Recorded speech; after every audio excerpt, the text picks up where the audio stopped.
January 17, 1940. The Pacific Northwest sky hung low and gray over Boeing Field in Seattle, Washington. Inside Hangar 3, a single four-engine bomber stood under arc lights, its aluminum skin gleaming like polished silver. Engineers in oil-stained coveralls moved beneath its wings, their breath visible in the cold morning air. This was the Boeing B-17 Flying Fortress. Only a handful existed. Across the Atlantic, Nazi Germany had already amassed over 4,000 combat aircraft. Their bombers had reduced Warsaw to rubble in 27 days. Their fighters ruled European skies. America, by comparison, had virtually nothing. No strategic bomber force, no doctrine for daylight precision bombing, no means to strike industrial targets deep inside enemy territory. The B-17 was an experiment, a gamble, a machine that existed more in the imagination of a few visionary officers than in the arsenals of American air power. Yet, within 5 years, this same aircraft would appear over Germany in formations so vast they would darken the sky, dropping more tonnage of high explosives than had been used in all previous wars in human history combined. This is the story of how America built an air force from almost nothing, and how one bomber became the instrument that shattered the industrial heart of the Third Reich. January 17, 1940. The Pacific Northwest sky hung low and gray over Boeing Field in Seattle, Washington. A biting wind swept across the tarmac, carrying with it the smell of aviation fuel and fresh paint. Inside Hangar 3, a single four-engine bomber stood under arc lights, its aluminum skin gleaming like polished silver. Engineers in oil-stained coveralls moved beneath its wings, their breath visible in the cold morning air. This was the Boeing Model 299, redesignated as the B-17 Flying Fortress. Only a handful existed. The United States Army Air Corps had ordered just 13 pre-production models. Across the Atlantic, Nazi Germany had already amassed over 4,000 combat aircraft. Their Heinkel He 11-1 and Dornier Doe 17 bombers had reduced Warsaw to rubble in 27 days. Their Messerschmitt Bf-109 fighters ruled European skies. America, by comparison, had virtually nothing. No chassis, no strategic bomber force, no doctrine for daylight precision bombing, no means to strike industrial targets deep inside enemy territory. The B-17 was an experiment, a gamble, a machine that existed more in the imagination of a few visionary officers than in the arsenals of American air power. Yet within 5 years, this same aircraft would appear over Germany in formations so vast they would darken the sky, dropping more tonnage of high explosives than had been used in all previous wars in human history combined. This is the story of how America built an air force from almost nothing, and how one bomber became the instrument that shattered the industrial heart of the Third Reich. The story begins not in 1940, but in the aftermath of the First World War, when American military aviation existed in a state of near collapse. Congress, weary of war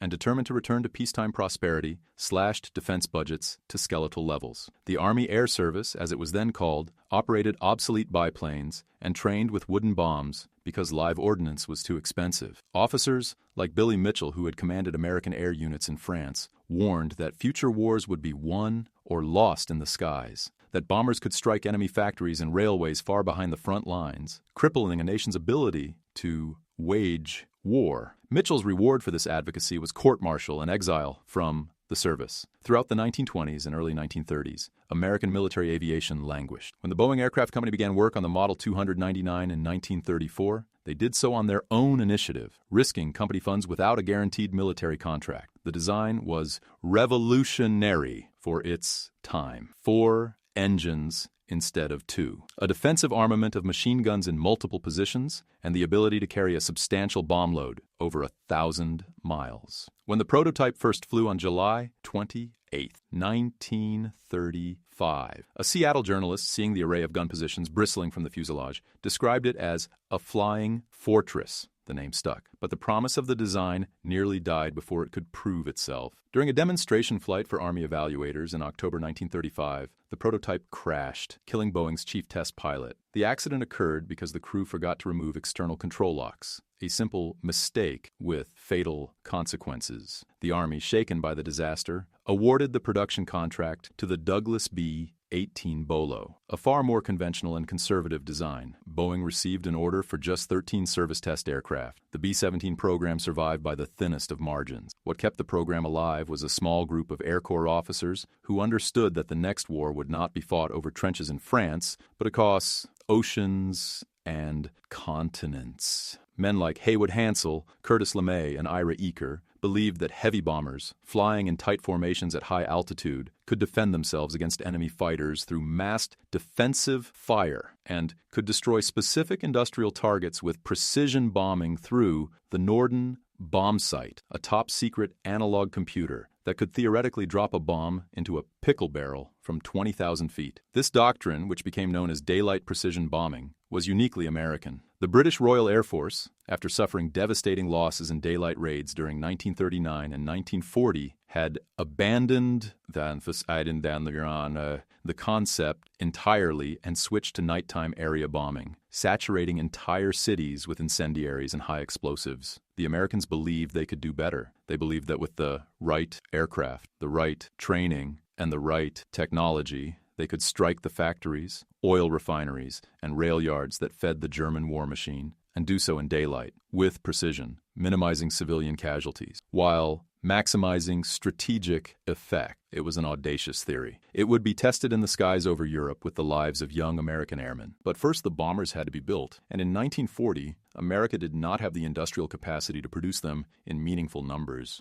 Boeing's Seattle plant could manufacture one B-17 every 3 days, a pace utterly inadequate for the scale of warfare that was coming. The fall of France in June 1940 shocked American political and military leaders into action. President Franklin Roosevelt called for the production of 50,000 aircraft per year, a figure so staggering that many industrial experts declared it impossible. The automobile industry was brought in. Douglas Aircraft in California, Lockheed, Vega, the vast manufacturing complexes of Detroit, all were enlisted in an unprecedented expansion of production capacity. Boeing formed a partnership with Douglas and Lockheed to mass-produce the B-17 under license. New factories rose in record time. The Boeing plant in Seattle expanded to employ 45,000 workers. A massive new facility was constructed in Renton, Washington. Another was built in Wichita, Kansas. Douglas opened a plant in Long Beach, California, and Lockheed contributed production lines in Burbank. Women, who had been largely excluded from heavy industrial work before the war, became the majority of the workforce. Rosie the Riveter was not a propaganda myth. She was a welder, a riveter, an assembler, working 10-hour shifts 6 days a week to build aircraft at a rate the world had never seen. By 1942,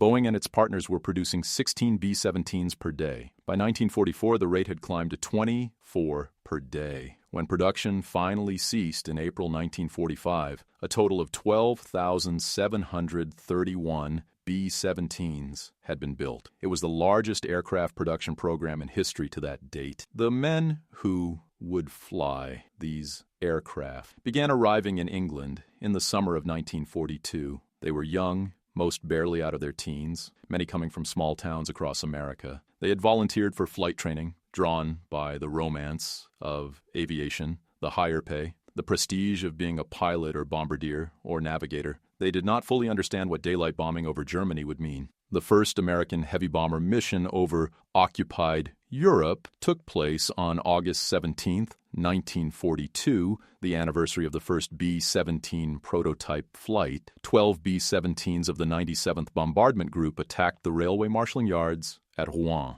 in northern France. The raid was a success. All aircraft returned safely. General Ira Eaker, commander of the 8th Air Force, sent a triumphant message back to Washington. Daylight precision bombing, it seemed, could work. But Rouen was only 70 miles from the English coast, barely inside enemy territory, and the bombers had been escorted the entire way by RAF Spitfires. The Germans had barely contested the raid. The real test would come when American bombers flew deep into the heart of the Reich, beyond the range of escort fighters, facing hundreds of Luftwaffe interceptors and blankets of anti-aircraft fire. That test came in the summer and fall of 1943. The 8th Air Force began launching missions against targets in central Germany, the ball-bearing factories at Schweinfurt, the Messerschmitt assembly plants at Regensburg, the U-boat pens along the coast. The losses were staggering. On August 17, 1943, exactly 1 year after the first raid, a dual mission was launched against Regensburg and Schweinfurt.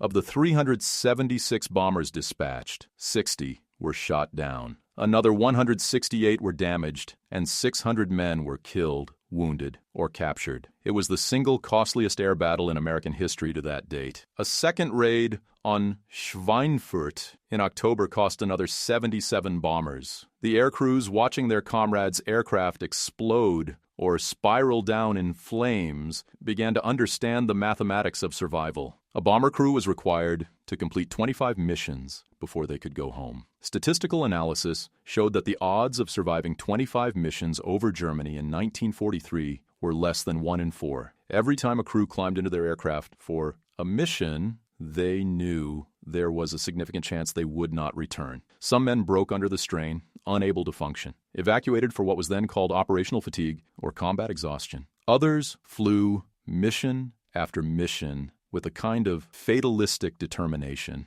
their faces growing hollow and distant. The bomber bases in eastern England, once filled with the boisterous energy of young men playing baseball and writing letters home, became somber places where men did not speak much about the future. The Germans, for their part, were astonished by the American persistence. Luftwaffe fighter pilots, many of them veterans with hundreds of combat missions over Russia and the Mediterranean, had never encountered anything like the American bomber formations. The B-17s flew in tight combat boxes, stacked formations designed so that the defensive fire from 50 or more machine guns could create an interlocking field of fire that no fighter could penetrate, in theory. In practice, German pilots quickly learned to attack head-on, where the B-17s or sur Semper Brandir Bier. Defensive armament was weakest, diving through the formations at speeds exceeding 400 miles per hour, firing their 20mm and 30mm cannons, then rolling away before the American gunners could track them. They also learned to attack from directly above or below, exploiting blind spots in the bombers' defensive coverage.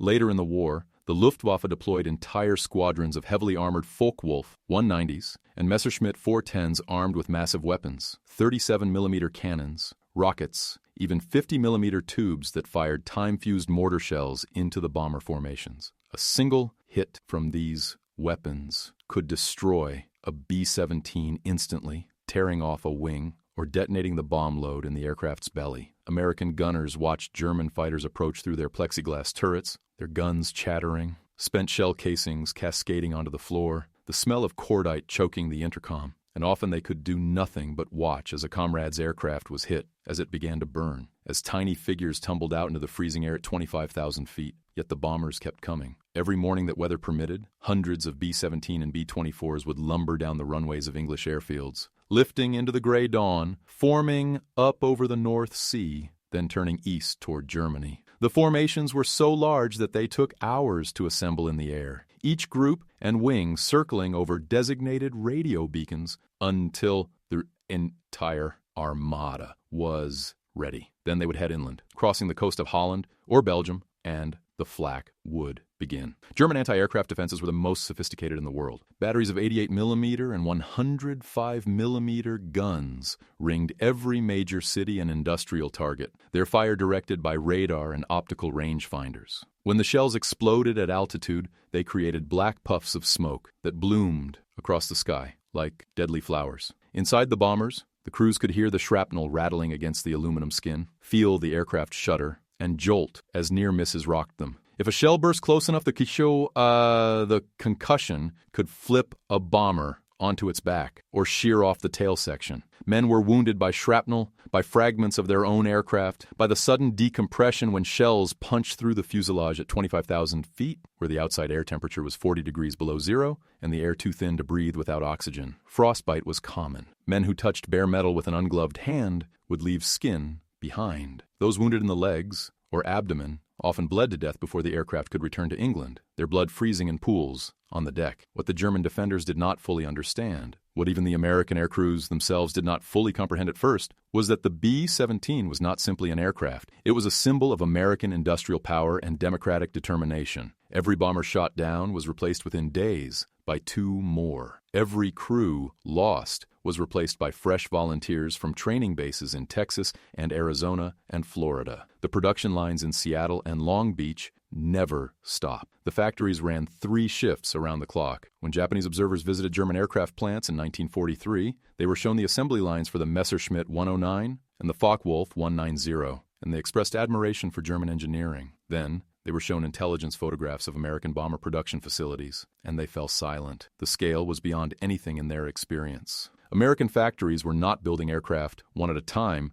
by skilled craftsmen. They were stamping them out like automobiles, using interchangeable parts and assembly line techniques perfected in Detroit. A B-17 contained over 47,000 individual parts. Boeing had organized production so that major subassemblies, wings, fuselage sections, tail sections, were manufactured at separate facilities and then brought together for final assembly. The entire process, from raw aluminum to finished bomber, took less than 2 weeks. No other nation on Earth could match this pace. Germany, with its economy increasingly strangled by Allied bombing and by the resource demands of a two-front war, was producing fewer than 300 heavy bombers per month by 1944, and most of those were being diverted to other roles. America was producing more than 1,000 four-engine bombers per month, and nearly all of them were being sent to England or Italy to join the strategic bombing campaign. The turning point came in early 1944 with the arrival of long-range escort fighters. The North American P-51 Mustang, equipped with external drop tanks, had the range to accompany the bombers all the way to Berlin and back. Suddenly, the Luftwaffe fighters found themselves hunted. The American fighter pilots, aggressive and well-trained, engaged the German interceptors before they could reach the bomber formations. Luftwaffe losses soared. Experienced pilots who had survived years of combat on the Eastern Front were shot down over their own homeland by Americans who had been flying combat for mere months. The attrition was unsustainable. By the summer of 1944, the Luftwaffe had effectively lost air superiority over Germany. The bombers continued to fly, but now they faced less opposition, and the losses began to decline. The 8th Air Force, which had lost 60 bombers in a single day in 1943, now sometimes completed missions without losing a single aircraft. The transformation was total. What had been a desperate, bloody campaign of attrition had become an unstoppable juggernaut. The destruction visited upon Germany was comprehensive. The B-17s and B-24s of the 8th Air Force, flying from England, and the 15th Air Force, flying from Italy, systematically dismantled the German war economy. Oil refineries were bombed until Germany's fuel production dropped by 90%. Tank and aircraft factories were reduced to rubble. Railway bridges were destroyed, cutting supply lines to the front. The ball-bearing plants at Schweinfurt, which had cost so many American lives to attack, were finally destroyed, forcing German industry to scatter production to hundreds of smaller facilities, drastically reducing efficiency. The marshalling yards in every major German city were cratered and burned. By the winter of 1945, Germany's industrial production had collapsed. Tanks sat immobile for lack of fuel. Aircraft could not fly for lack of parts. Soldiers at the front went hungry because the railways could not bring food. The Third Reich, which had conquered most of Europe in a matter of months, was being strangled by American air power. German civilians, sheltering in basements and air raid shelters as the bombs fell, experienced the terror of modern strategic warfare. They had been told by their leaders that the Luftwaffe would protect them, that no enemy bomber would ever reach German soil. Now, day after day, sky filled with the sound of aircraft engines, a deep, droning roar that built to a crescendo as the formations passed overhead. The bombs fell in sticks, whistling as they descended, then exploding with concussions that shook the earth. In some cities, the raids were so intense that firestorms erupted, self-sustaining infernos that consumed entire districts. Dresden, Hamburg, Berlin. These names became synonymous with devastation. The morality of strategic bombing has been debated ever since, and it is not within the scope of this account to resolve that debate. What cannot be disputed is the effectiveness. Germany's ability to wage war was destroyed by air power in a way that ground campaigns alone could never have achieved. But the cost to the American airmen was immense. The 8th Air Force alone suffered over 47,000 casualties, 26,000 dead, nearly 21,000 prisoners of war, and thousands more wounded. These were not abstractions. They were young men who had grown up in places like Kansas and Ohio and California, who had joined the Army Air Forces because they believed in defending democracy, who had trained in the clear skies of the American Southwest, and who had crossed the Atlantic to fly into hell over Germany. Some were shot down on their first mission. Others flew 20 missions, 30, even more than 50, defying the odds again and again, until finally their luck ran out. Those who were captured spent the remainder of the war in prison camps, cold and hungry, wondering if they would ever see home again. Those who were killed often have no grave. Their aircraft exploded at altitude, or went down in the North Sea, or crashed in remote German forests, and their bodies were never recovered. They are commemorated on memorials, their names carved into marble But for their families, there was often no closure, only the telegram from the War Department and the folded flag. For the crews who survived and completed their tours, the return to normal life was almost impossible. They had seen things that no one who had not been there could understand. They had watched friends die in front of them. They had flown through flak so thick it seemed impossible that any aircraft could pass through it. They had fought off fighters, nursed crippled bombers back across the channel on 3 engines or 2, landed with dead and dying crewmen still aboard. Some men refused to speak of their experiences, locking away the memories in some deep place where they could not be reached. Others spoke obsessively, trying to make sense of what they had endured. The survivors' associations they formed after the war became their true family, the only people who truly understood. When the last of them pass away, and that time is coming soon, a direct link to this history will be lost. We will have only the records, the photographs, the memoirs, and the silent bombers preserved in museums, their aluminum skins polished and perfect, bearing none of the scars of combat. There is a recording made in 1944, preserved in the National Archives, of a B-17 crew debriefing after a mission to Berlin. The voices are tinny and distant, filtered through decades-old recording equipment, but the exhaustion is palpable. The pilot describes how they lost 2 engines to flak, how the ball turret gunner was wounded, how they fell out of formation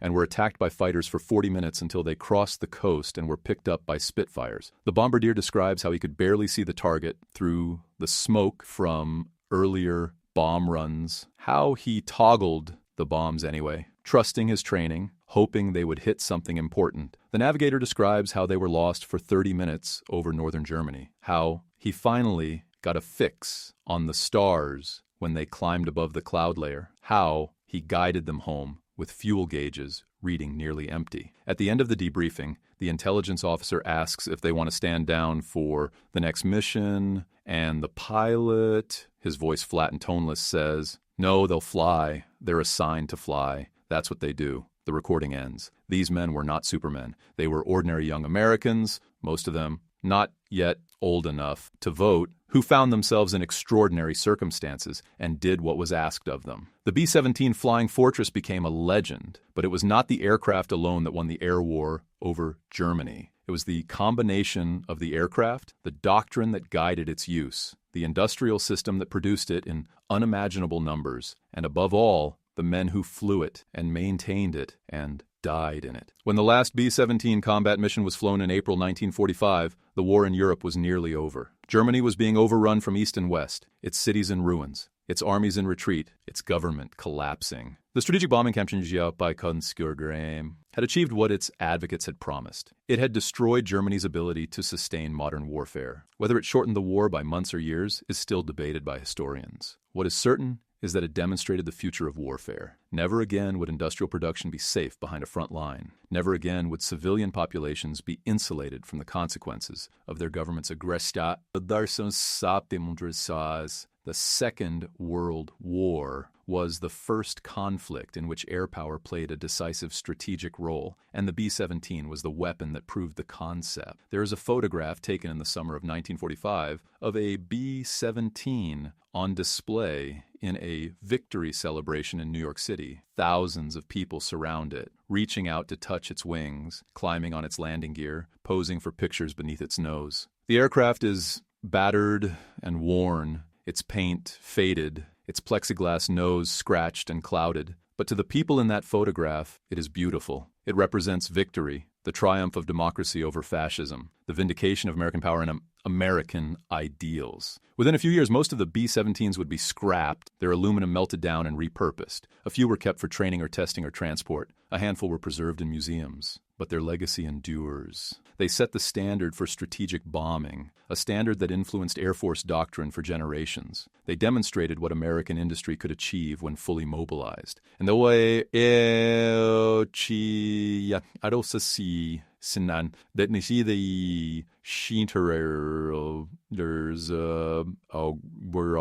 solar airspeed across European skies, a chapter of history that cannot be erased. In the end, the story of the B-17 is not really about an aircraft. It is about what a democracy can accomplish when its survival is at stake. In 1939, America had no heavy bombers, no strategic air force, no doctrine for waging war from the skies. 6 years later, it had delivered devastation on a scale that ended the most powerful military machine Europe had ever seen. The B-17 was the instrument of that transformation, but the real power lay behind it. The factories that built 12,000 bombers, the training schools that graduated 100,000 air crews, the democracy that mobilized an entire nation for war and then, when victory was won, laid down its arms and returned to peace. That is the lesson the Germans learned too late. They had believed that dictatorial efficiency would defeat democratic disorder, that a nation of free people could not match the unity of purpose of a totalitarian state. The wreckage of their cities proved them wrong. The B-17, that silver machine